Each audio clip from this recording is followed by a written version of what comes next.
about to turn this blown up 3-litre GU into a proper wild tough tourer, and step one, I'm going to be putting a BMW engine in there. That's right, and I'm going to do it all at home in my shed by myself. Full DIY specs, so come along for the ride. Oh my god, it's come a long way from what it was. Well, this is a Series 4 Nissan Patrol wagon, and they come out with a ZD30 engine, and they were quite common for blowing up. And that's exactly what had happened to this one, but I was fine with that because it allowed me to pick it up nice and cheap. The motor being blown up didn't actually worry me because my plans were never to use that motor, but I am going to put another 3-litre in it. Late last year on the channel, we actually reached out to you guys and said, what motor do you think I should put in, or what motor do you think I'm putting in? And a lot of you actually guessed it. That's right, I'm putting in another 3-litre, but not one of these. This thing here. Now, it's a 3-litre 6-cylinder, which is quite different.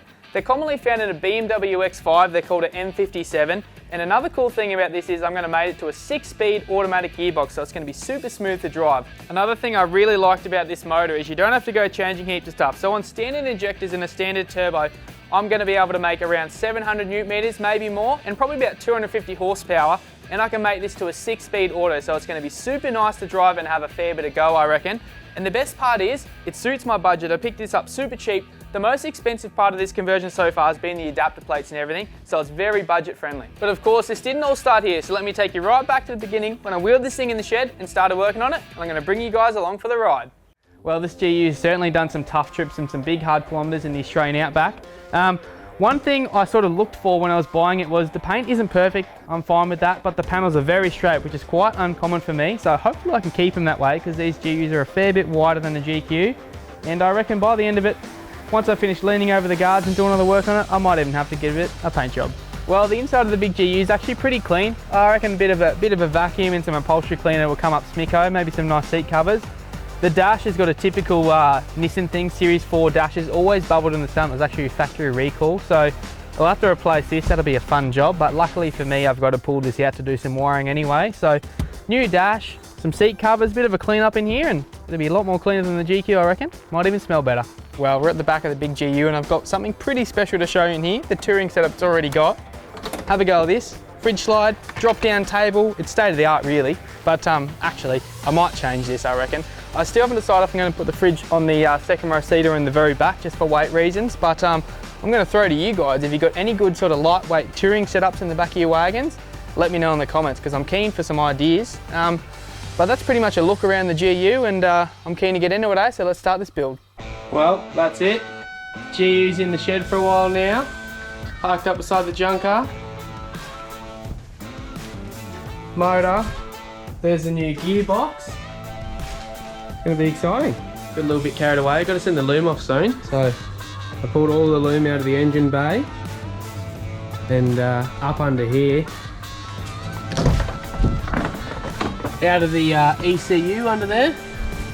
Can't really see much, but yeah, pulled all the loom out. Here it is here. So obviously from the gearbox, all the way up to starter motor and then relays under the bonnet. That's ECU plug, 3 big important plugs under the dash, firewall grommet, and then that's all engine loom. So that's what I got to send away to my mate Ash down at Fusion Fab in Victoria, work his magic, and have a go at this. All this excess stuff here, that's everything I've pulled out of the car already, just for cleaning it up, basically ripping it out, starting again. Had a fair few accessories onto this car, so I'm going to rip all that out, start again, but quite a bit of scrap wire. Next up, this is the gearbox here, auto. While I send the wiring off, I actually got to pull what's called the Megatronics unit out of this auto. So I'm just about to flip it upside down, pull the pan off, valve body out, and Megatronics unit out. Sarge's going to give me a hand. Apparently he's done this before, so fingers crossed we don't stuff it up.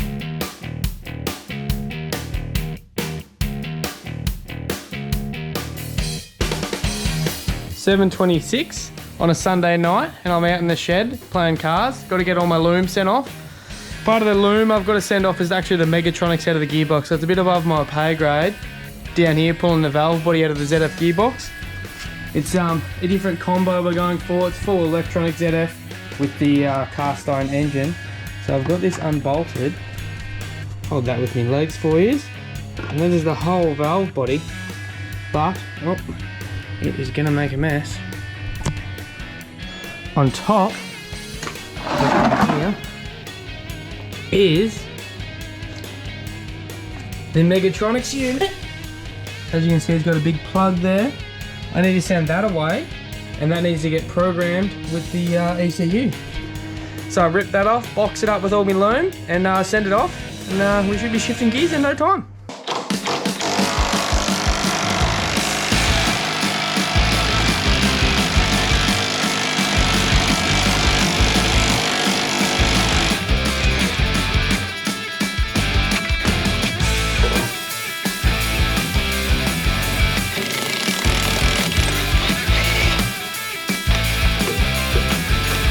Well, it's a typical one more, no more. Last body mount bolt from the car. All the others were easy. And this one, the rudder guy won't undo it. I cracked it nice, but it's very tight now. And I'm just waiting for the bolt to snap, as you can see by my face. I'm not real stoked about it snapping. Fingers crossed, it comes undone. I was gonna undo all my fuel filler hose, so I'm new to this GU dual filler thing. But I just worked out I can push this in here, it's on a rubber seal. There's one bolt I'll undo, and the cab will come off, and the caps and everything will still be on there, so I shouldn't get dirt anywhere. I can deal with that later on when I can actually see what I'm doing. Well, I'm just gonna unplug this bit of the loom before I lift the cab off. I've already got all the engine and gearbox loom out, and hopefully this is the last one, but I can almost bet you there's gonna be some connections that I'm gonna test the strength of when I lift the cab off. Well, I'm just about to press go and lift the cab up. I think I've undone everything. What do you guys reckon? How many things have I forgotten? How many things am I gonna stretch? Moment of truth, here goes nothing.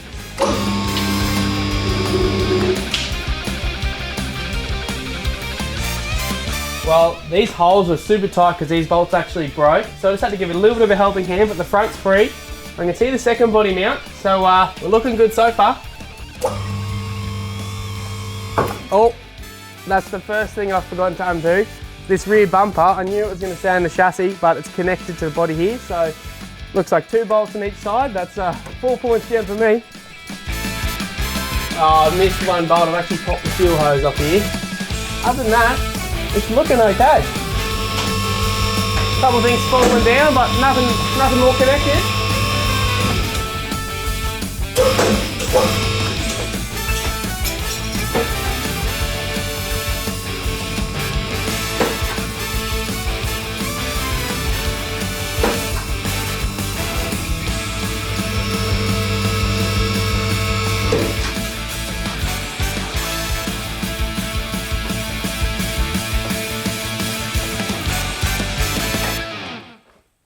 Well, just like that, the cab's off. It's not very often you get to see a car with a body lift this big, but it's actually going to make working on the motor so much easier. So without wasting any more time, I'm going to push her out, wheel her in over here, and we'll start ripping this motor out.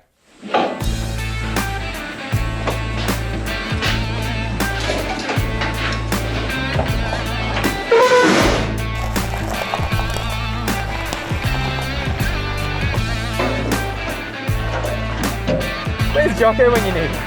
Right about now, I wish I had a mate over to help.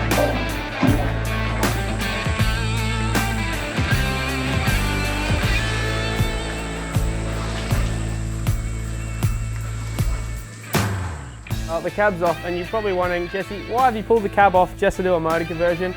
You don't have to do that, and we know that, but have a look at this. Look at this chassis. What even is this? Is this a bird's nest? I don't know. But I spent hours with this car up on jack stands gurning it, and the amount of red dirt I got out of it was a lot. My concrete was coated. But like I said, I'm going to keep this car for a long time, and it has been around. You can see there's dirt everywhere. Everything's starting to rust a little bit. So I'm going to strip it right back, do a little bit of bracing where, where patrols need it, cool towers, notch out the cross members and stuff.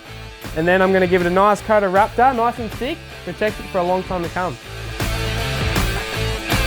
So far so good. This might be the easiest I've ever pulled out a motor with no cab in the way.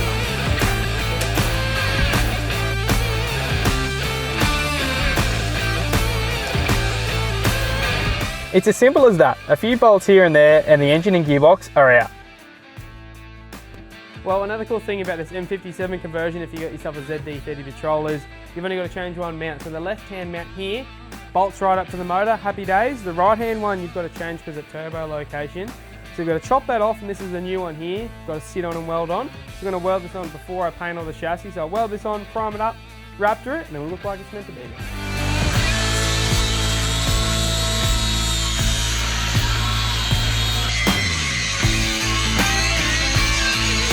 Well, as I said to you before, when I first bought everything, you can never get auto stuff. Now you can. So it's obviously BMW to here, and this was the bit that was stopping me before. No one made an adapter to a patrol transfer case. Got this adapter from Fusion Fab here. It is a work of art. Have a look at it. This big shiny bit of alloy is going to bolt on the back of there, and then my patrol transfer will bolt on the back of that. So let's get ripping this apart so I can mock it up and weld that mount in. Another thing I didn't mention, this here is a brand new gear for the patrol transfer. Obviously it's different spline to suit the ZF spline, so that's going to go on there. Nice and neat. Obviously it goes inside the patrol transfer, which comes through here, and yeah, that makes the power go to the wheels. How cool. With the shiny new adapter plate mounted to the gearbox, it's time to drop the new motor and box in for a test fit and to weld in the new engine mount.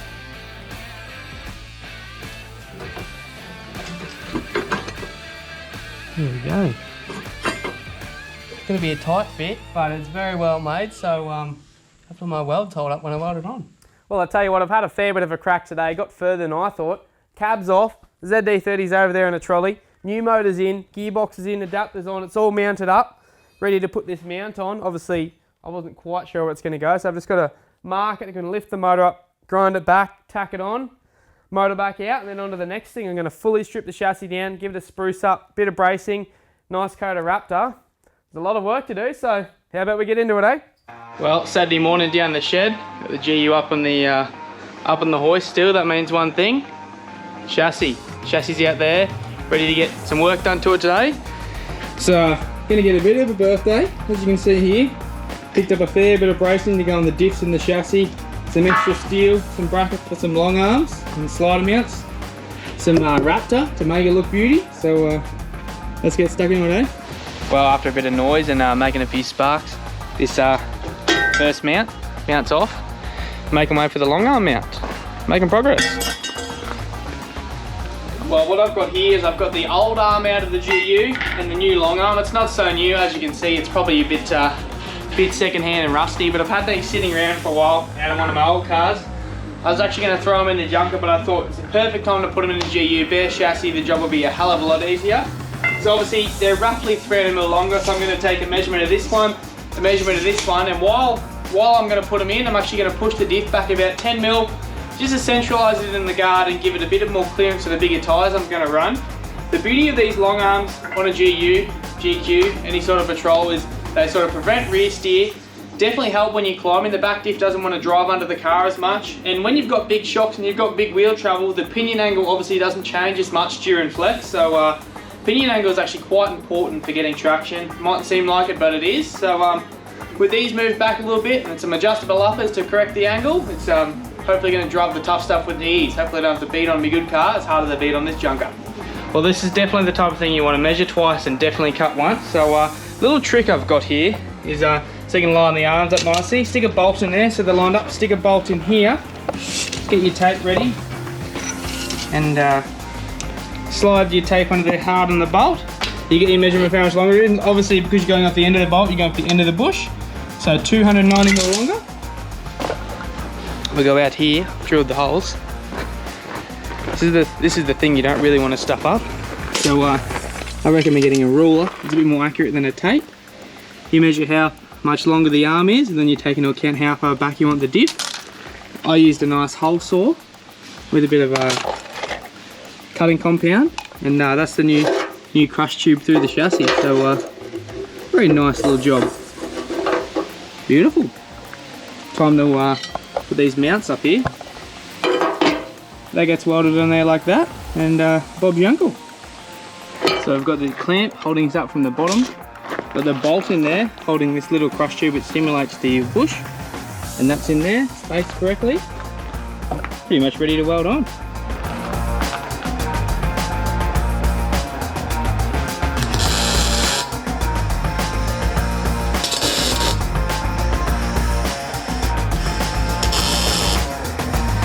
I'm pretty stoked to strip back to a bare chassis for this. It's making my life a hell of a lot easier. Well, that's all glued on for now. I'll obviously do the bottom when I flip the chassis upside down, but not bad for a plumber. And hopefully that makes this thing climb a bit nicer. Well, this wagon had the core tower cracked out of it. I knew that when I bought it, so I'm just ground out all the welds, and there's obviously a bit of a crack there I've ground out. It's already been gusseted from the bottom here, and it had the sort of wagon style mounts, but I've got a big truss to go over there, so grind this out, weld it up, and we'll slap the truss on and get it all braced up. Front coil tower braces are all braced up now, so they're strapped back in, strapped all the way around. They were actually bent up a little bit. My fabricator mate borrowed this chassis to 3D scan it for one of his projects and found they were bent. I wasn't going to brace them because G's already get a bit more bracing than GQs, but bashed them down, braced them. We've got the long arm mounts all done. You saw that already. I've got a little slider mount on there, so my slider will mount to that. Rear coil tower braces all on and welded up, so that's good. What the plan is now, I'm going to roll the diffs out and flip the whole chassis upside down, finish a bit of welding from that angle. It's just easier because I can flip it, and then I'm going to give it one last gurney because it's still got a bit of dirt and grime on it. One last gurney, then a bit of a wire wheel, and I'll start a bit of prep work for the Raptor undercoat that I'm going to use.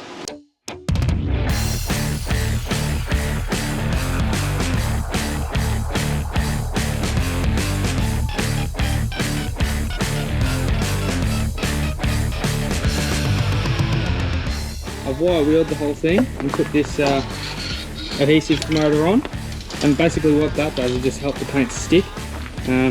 So yeah, it's all hung up and got that on it. Next thing I'm putting on is some of this Raptor primer.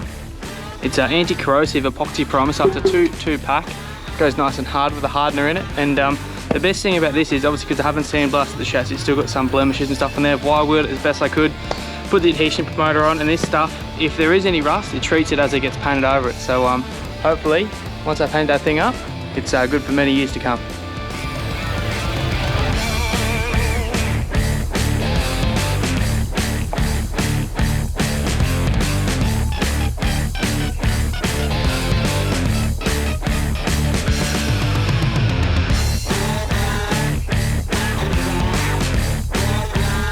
How good has this come up? It's probably still a little bit wet, waiting for it to dry, but oh my god. It's come a long way from what it was. Well, while I've been waiting for the chassis to dry, I've been working on the diffs. The rear one's pretty much done now. Got a big gusset across the back, gusset at the top, and I've got these, that's where the standard arm mount. These are these raised mounts to sit the long arm. Little bump stop extensions and pumpkin guard. And on the bottom we've got a diff train guard also. So that's pretty beefy. It's probably a little bit overkill for the wagon, but I'd rather do it once and do it right. Not enough to worry about bending it when I'm all loaded up somewhere. I don't know about you guys, but that's almost looking too good to paint. Look at that. Looks unreal.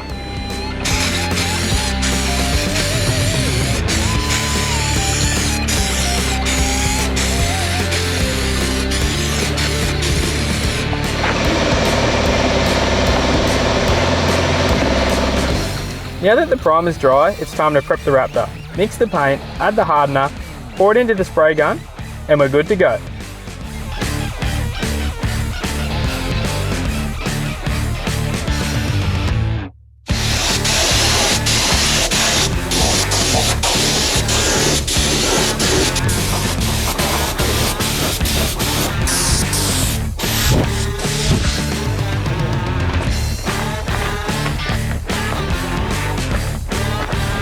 How good is the chassis looking? The beauty of giving it this Raptor coating is it'll keep the underside nice and strong against stone chips and the elements of off-road. Well, I'll tell you what, this chassis is looking 10 times, probably 50 times, maybe 100 times better than last time it was in here. Couple of days out there with a fair bit of elbow grease, bit of welding, bit of wire wheel work, 2 coats of Raptor, and it looks smicko. I actually sprayed the top coat of Raptor just through a 2mm nozzle on a normal air gun. Keep it a bit thinner, less textured, just so I don't cover up any blemishes in the chassis and stuff like that, but it's still going to be super hardy and I'm keen to test this thing out. But time for the exciting stuff now. I'm going to bolt some brand new suspension in and I can't wait. Well, first thing first, before you even want to fit your suspension, you've got to pick it, and that can actually be pretty hard these days because there's so many different options out there. I've gone with EFS personally. They've got a great range of shocks to suit no matter what you're doing with your car and no matter your budget. These EFS Elites are a perfect entry-level shock if you just want to pair them with a lift kit if you're using your car for work, or you just want to get out on a weekender on a budget. Funny story about these actually. My old man bought a set of these in 2003 when he bought his first GU, and they're still in his car today, going perfect, nothing wrong with them. So these are a good thing. Well, next in line is the XTR and the Extreme. Now these are a much bigger bore shock, which means they carry more oil. Perfect if you got a big heavy car set up for touring, or even if you like to do the super tough wheeling on the weekend, these things will not let you down. I was actually going to pick the Extremes for the big GU because I've run these before on one of my patrols and I could not fault them. But EFS has just brought out the new MRP shock. Now what this is a remote reservoir full of oil. So basically I'm going to be doing some bigger, longer trips in the GU and I want it to ride nice the whole time. So this finned reservoir is going to keep the oil cooler for longer, and they're fully adjustable. So no matter whether I'm cruising along a nice corrugated road or I'm actually up Gloucester doing some tough tracks in this thing, I'll be able to make it ride comfortable no matter what I'm doing. Installing suspension on a car that's stripped right down to a bare chassis like this makes life so easy. However, doing an install on your four-wheel drive in the driveway at home is definitely doable. Don't be afraid to give it a go, but make sure you keep safety in mind. Use jack stands, take your time, and be safe.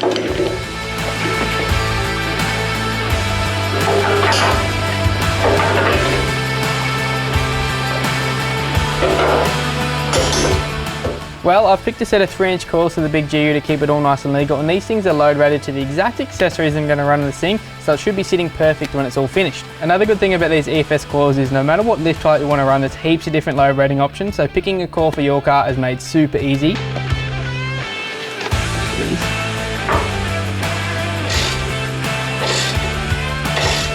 To make sure the GU is tracking straight after the lift, I've got a set of adjustable panels to put in. These things are super tough and built for the punishment I'm going to throw at them.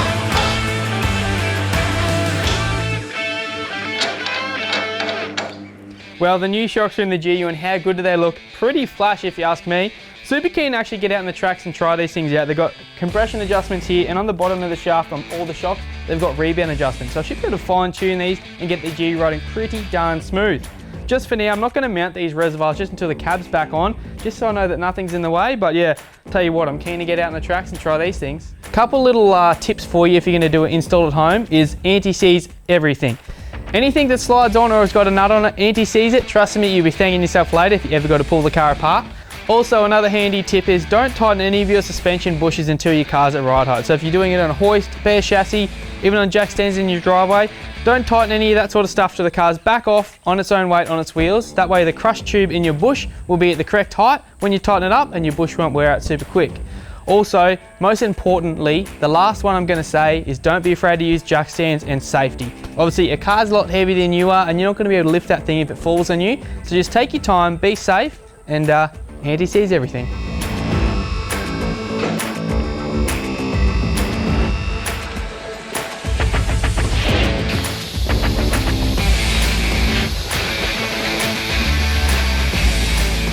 Wow, what a massive week it's been. I'm absolutely pooped. Wheeled this GU in the shed, ripped the cab off, ripped the old motor and box out, test fitted the new motor and box, welded a mount in, wheeled it back out there, fair bit of elbow grease went into it, nice couple of licks of paint, and I'll tell you what, if you guys didn't see all that in video, you probably reckon I just wheeled a brand new chassis in under there, but it's the old one, believe it or not. And I'll tell you what, I'm pretty stoked with how it's come along, so thanks for watching, and let us know what you guys think of this build so far. Throw it down in the comments below. For now, I'm going to get straight back into it.